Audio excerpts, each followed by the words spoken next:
After maturing during World War II, aircraft technology enabled nations to deploy massive air power against adversaries across the globe. This pivotal advancement not only shifted the balance of the conflict, but also allowed the ever-expanding storage capacity of new American carriers to facilitate the development of other specialized platforms. As the global conflict drew to a close, a technological revolution of unprecedented scale was beginning, paving the way for all new purpose-built aircraft. Enter the Grumman S-2 Tracker, the first aircraft explicitly designed for anti-submarine warfare. Boasting a relatively conventional design, but armed with impressive firepower, the anti-submarine warfare aircraft entered operational service with the United States Navy in the early 1950s. Conceived, engineered, and manufactured during a time when carriers had taken the mantle from battleships as the spearhead of naval operations, the S-2 Tracker became a national emblem of adaptability and resilience.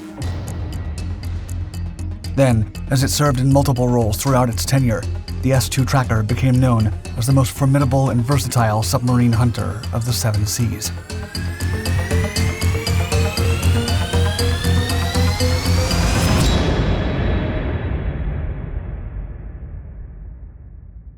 Two for one. In the late 1940s, U.S. Navy top brass determined that a new aircraft was necessary for anti-submarine missions. Previously, these tasks were carried out by pairs of aircraft, with one serving as the radar-equipped Hunter and the other functioning as the torpedo-armed destroyer. In response, Grumman responded with the G-89 prototype design. Grumman's latest creation was conventional, straightforward, and sturdily built, with a straight-winged airframe, space for a crew of 4, a twin-engine layout, and all essential carrier-compatible components, such as a reinforced undercarriage, high-mounted monoplane wings, an arrestor hook, and folding wings. Intended to replace the Grumman AF Guardian, the first purpose-built aircraft system for anti-submarine warfare, which employed 2 airframes for 2 distinct versions, the new model combined the detection and attack functions into a single aircraft. The model was equipped with 2 Wright Cyclone R-1820-82WA air-cooled radial piston engines, each capable of producing up to 1,525 horsepower, powering 3-bladed propeller assemblies. This powerful combination enabled the aircraft to achieve a top speed of 280 miles per hour, maximum cruise speed of 150 miles per hour, and a range of 1,350 miles. In June of 1950, the Navy authorized the construction of 2 prototypes, designated XS-2F1, and 15 production aircraft, labeled S-2F1. The first of the 2 prototype aircraft took to the skies on December 4, 1952, under the U.S. Navy designation XS-2F1. Then, following a relatively swift testing phase, the first S-2F1 production aircraft, dubbed Tracker, entered service with the VS-26 Submarine Patrol Squadron in February of 1954. A submarine's worst nightmare. In total, the S-2F model could operate for up to 9 hours, providing consistent hunting prowess against enemy submarines, particularly those of the Soviet Navy. To detect and pinpoint its targets, the S-2F was equipped with the ultimate trifecta of anti-submarine warfare tools: radar, sonar, and a magnetic anomaly detector, or MAD. The radar of choice was the Philco and Ford AN/APS-38 X-band system, mounted in a retractable radome and operated by an acoustic sensor operator stationed on the left side of the crew compartment. Sonar capabilities were enabled by passive and active sonobuoys, which were deployed from the rear side of both engine nacelles. Signals from these sonobuoys were received at the acoustic sensor operator's station, this time on the right side of the crew compartment. The AN/ASQ-8 magnetic anomaly detector, designed to detect subtle variations in the Earth's magnetic field, was mounted on an extendable rear-mounted boom.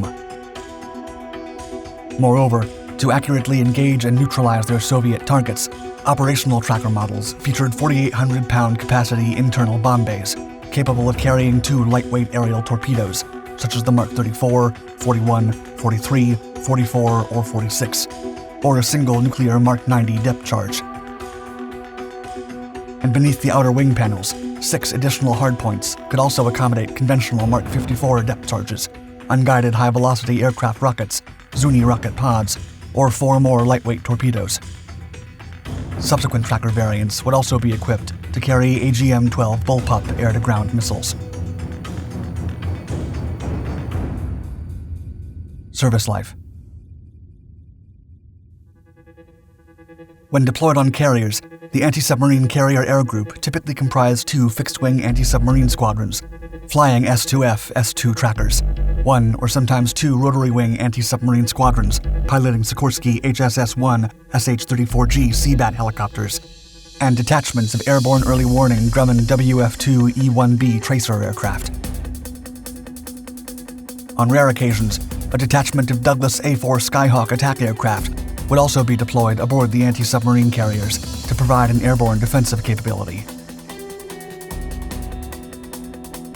Although the primary mission of these ships was to monitor Soviet submarines, they also served as primary recovery vessels for NASA spacecraft returning from space during the space race. In addition, the Tracker fulfilled various roles as proficiency currency aircraft at naval reserve facilities and air stations worldwide, towed aerial targets, and transported trash and waste.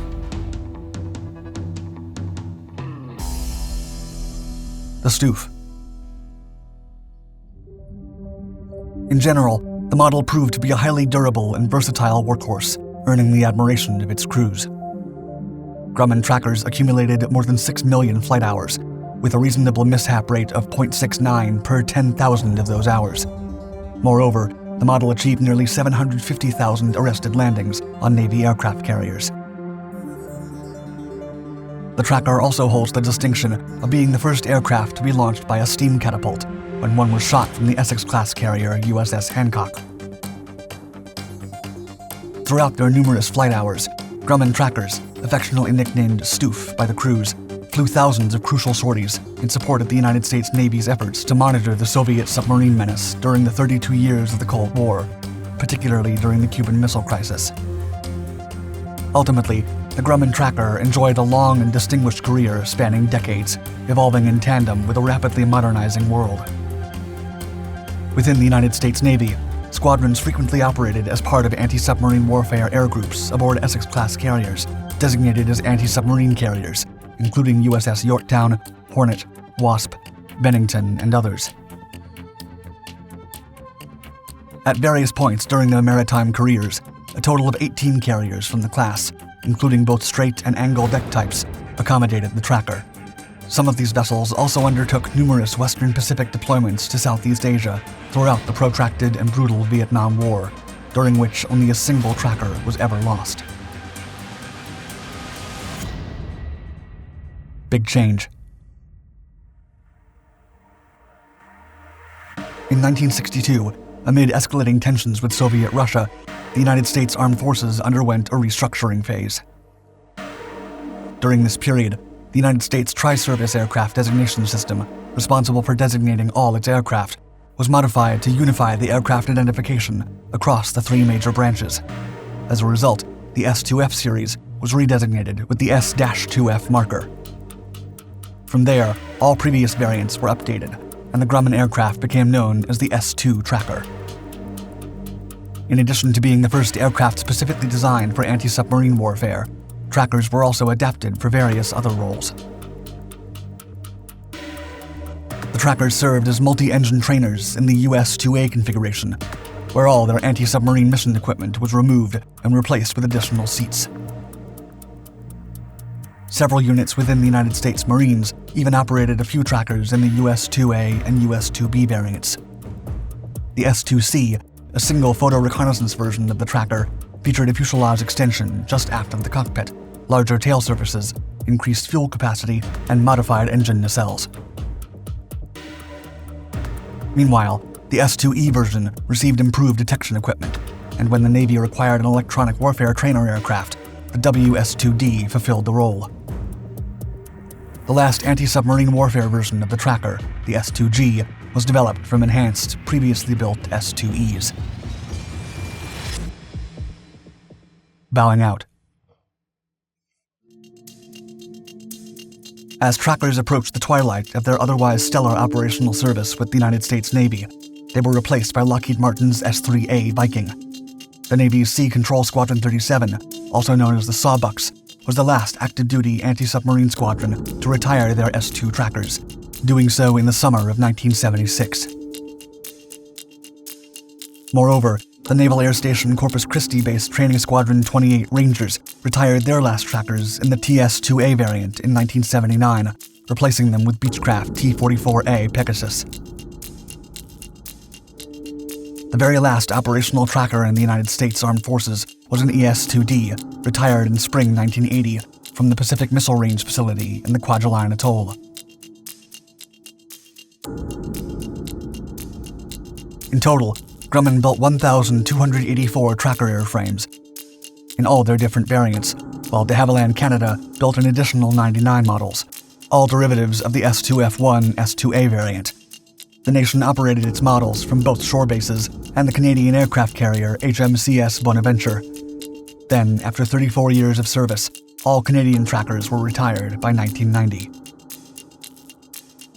The S2 also became a commercial success for Grumman, as the model was used in many of the world's navies, including Argentina, Australia, Brazil, Italy, Japan, the Netherlands, Peru, South Korea, Taiwan, Thailand, Turkey, Uruguay, and Venezuela. Also, many units saw a second life in their post-military careers, particularly as firefighting platforms in Canada, France, and the United States. Despite initially entering service nearly 70 years ago, today there are about 10 operational privately owned S-2 trackers, apart from those in service as aerial fighter fighters, and many more in storage. Built as the first anti-submarine warfare military airplane, adapted and transformed over the years, these versatile old warriors continue to persevere.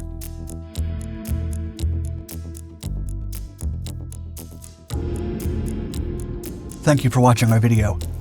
Don't miss out on more epic encounters from modern history by subscribing to Dark Seas and the rest of our Dark Documentaries channels.